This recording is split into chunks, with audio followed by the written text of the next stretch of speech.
Atenção! Vai começar agora uma teleaula de processos de fabricação do curso profissionalizante. Este módulo tem um total de 80 aulas. Hoje você vai assistir a teleaula número 7. Bons estudos!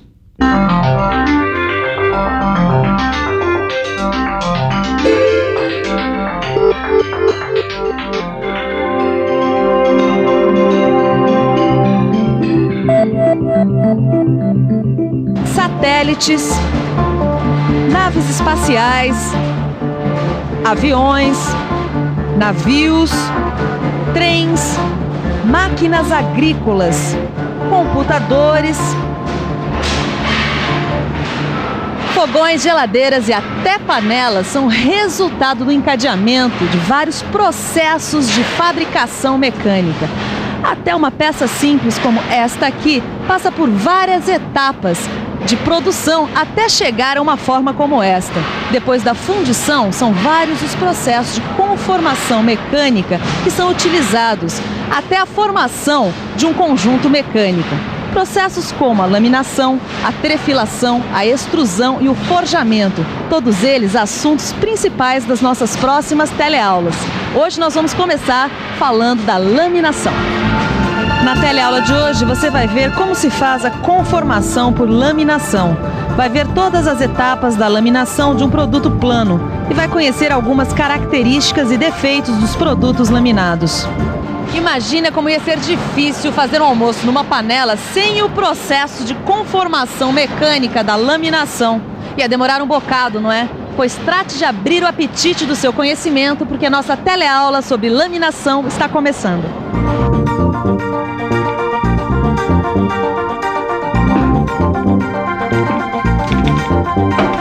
Pronto, Caio. Dá uma olhada como a alça ficou boa agora. Ô, Ananias, minha mãe vai ficar super contente, viu? Ela achou que nem tinha mais conserto. Graças à conformação mecânica, a gente pode fazer uma mudança permanente nas dimensões dos metais. Ixi, se eu falar isso aí pra ela, não vai entender nada. Mas é fácil, viu? Se você martelar um prego como esse aqui, você vai estar aplicando um esforço no material. Esse esforço vai causar uma mudança de forma. Para entender melhor, vamos falar antes sobre as propriedades dos materiais.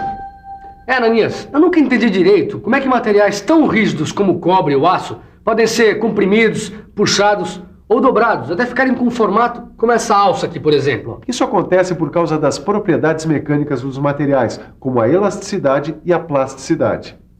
A elasticidade é a capacidade que o material tem de se deformar se um esforço é aplicado sobre ele e de voltar à forma anterior quando o esforço para de existir. A plasticidade permite que o material se deforme e mantenha essa deformação se for submetido a um esforço de intensidade maior e mais prolongada. As propriedades mecânicas dependem de como os átomos estão agrupados. Materiais com estrutura CFC, ou cúbica de face centrada, estão agrupados de uma forma que permite o deslocamento de camadas de átomos sobre outras camadas. Por isso, uma estrutura dessa se deforma mais facilmente. E quais são os materiais mais fáceis de serem trabalhados por conformação mecânica, Ananias? O cobre e o alumínio. Olha, o alumínio pode ser laminado até espessuras tão finas como a tampa desse copo descartável de água aqui, ó. Parece uma folha de papel. Nesse estágio que eu estou fazendo aqui nessa indústria, eu já aprendi várias coisas. Por exemplo, quando é que eu ia imaginar que uma placa como essa pode ficar tão fina até se transformar em papel alumínio? Para ver como isso acontece, a gente vai ter que falar em conformação por laminação. Olha aí um bom exemplo de conformação. O pasteleiro lá do meu bairro passa a massa entre os dois cilindros e a cada passada ela fica mais comprida e mais fina. Na laminação acontece a mesma coisa. Uma placa de metal é forçada a passar por entre dois cilindros que giram em sentidos opostos com a mesma velocidade. A cada passe de laminação, ou a cada passagem do metal pelos cilindros, a espessura vai ficando cada vez mais fina. Quando passa pelo cilindro, o material sofre uma deformação plástica. Por isso a gente tem que ficar por dentro.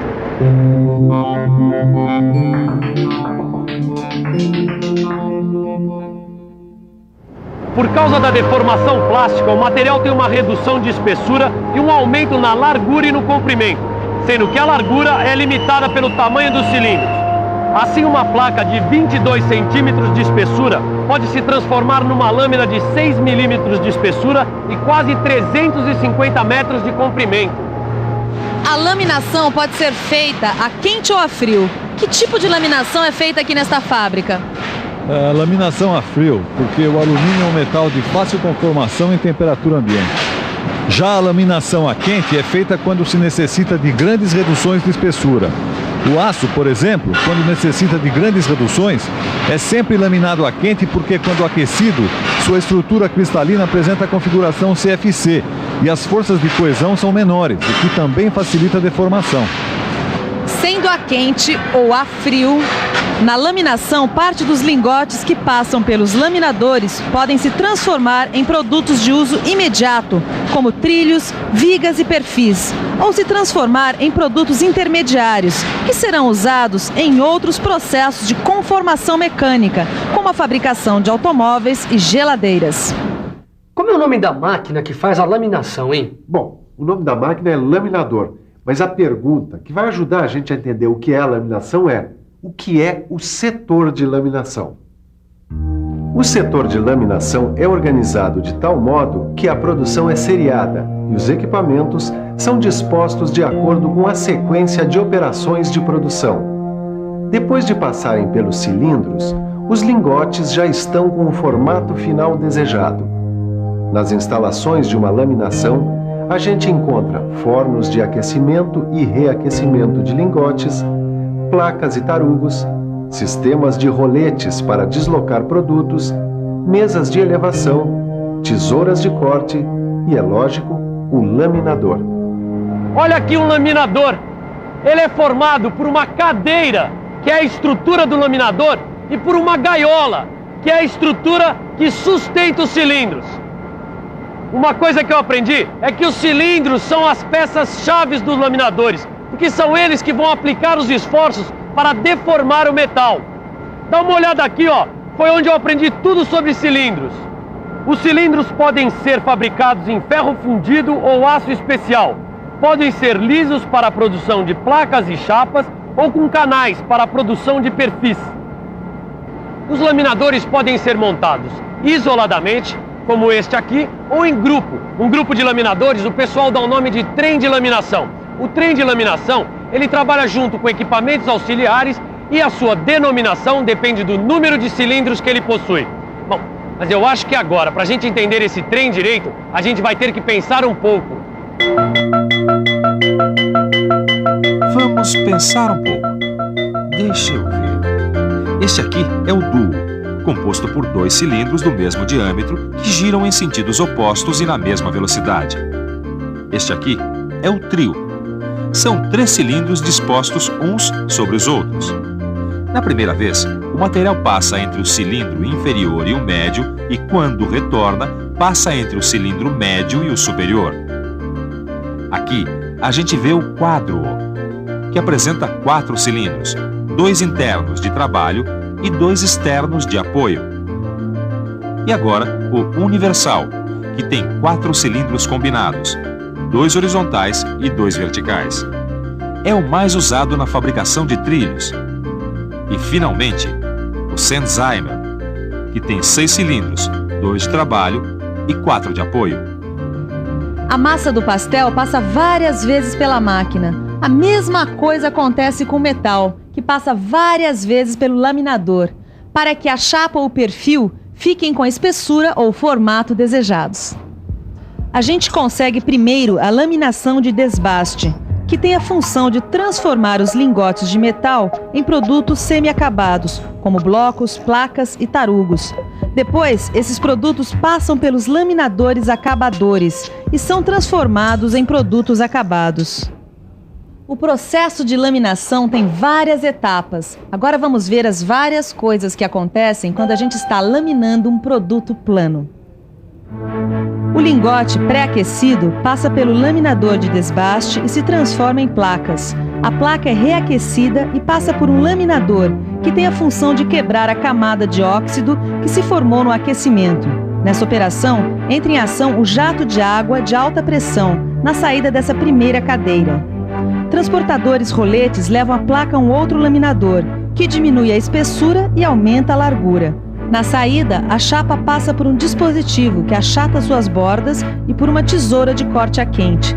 Finalmente, a placa chega num conjunto de laminadores acabadores que pode ser formado por 6 laminadores quádruos.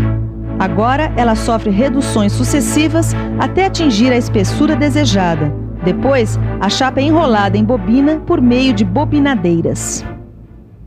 Poxa, Ananias, então deve demorar bastante para uma placa ficar fininha como essa tampa aqui, né? Não, todo o processo é rápido. Só que para conseguir espessuras menores, a laminação de um produto plano continua frio.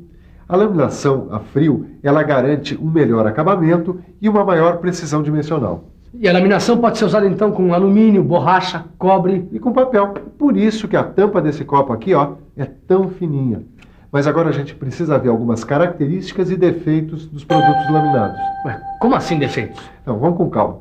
Primeiro, algumas características. Estes produtos estão sempre em barras, perfis ou chapas, e seu comprimento é sempre maior que a largura. Eles são muito usados tanto na construção civil quanto na indústria mecânica para a produção em série de grandes quantidades de peças. Os produtos laminados apresentam defeitos que geralmente são causados durante a fabricação da própria placa. Agora vamos ver os defeitos mais comuns. Os vazios podem ter origem nos rechupes ou nos gases retidos durante a solidificação da placa. Além de defeitos na superfície, a resistência do produto fica comprometida. As gotas frias, que são respingos de metal que se solidificam nas paredes da lingoteira durante o vazamento, se juntam à placa e provocam defeitos na superfície. As trincas que aparecem na placa ou durante a operação de redução em temperaturas inadequadas. As dobras, que acontecem por causa de reduções excessivas em que um excesso de massa metálica ultrapassa os limites do canal e sofre recalque no passe seguinte. As inclusões, que são partículas resultantes da combinação de elementos presentes na composição química da placa ou do desgaste de refratário. E as segregações, que acontecem pela concentração de alguns elementos nas partes mais quentes da placa, que são as últimas a se solidificarem. Elas ocasionam a fragilização do material.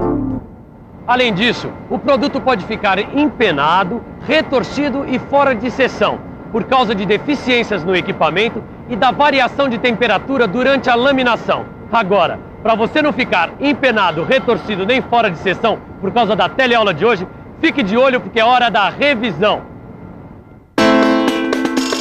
E atenção, se liga aí que é hora da revisão. Na teleaula de hoje, você relembrou algumas propriedades dos materiais como a elasticidade e a plasticidade. Viu como é feita a conformação por laminação.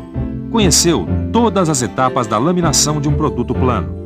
E, finalmente, conheceu algumas características e defeitos dos produtos laminados. Nossa teleaula está chegando ao fim. Que tal você dar agora uma boa revisada no seu livro de estudos? E quando você for a uma pastelaria da próxima vez, preste atenção na laminação da massa. E aproveite para tomar uma garapa, que é uma delícia, né? Bons estudos e até a próxima teleaula.